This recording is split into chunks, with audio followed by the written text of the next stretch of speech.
యూరప్లో మొదట్లో ట్రంప్కు ఇమిగ్రేషన్ విషయంలో సపోర్ట్ చేసిన రైట్ వింగ్ పార్టీలు తర్వాత ఎదురు తిరిగాయి.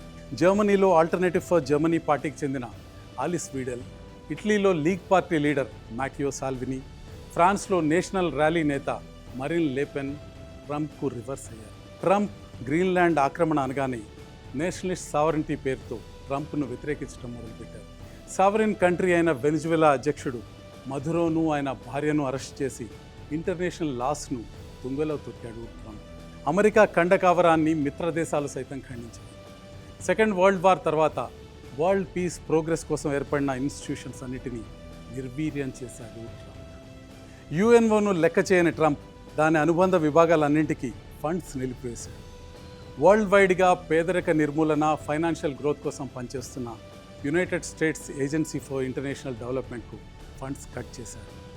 డొనాల్డ్ ట్రంప్ పిచ్చి పనులు చూసి బిజినెస్ సెక్యూరిటీ ఇష్యూస్లో ఆల్టర్నేటివ్స్ వెతుక్కుంటున్నాయి చాలా దేశాలు. ఇండియా అమెరికాతో తన బిజినెస్ తగ్గించుకుని యూరోపియన్ యూనియన్తో భారీ డీల్ కుదుర్చుకుంది.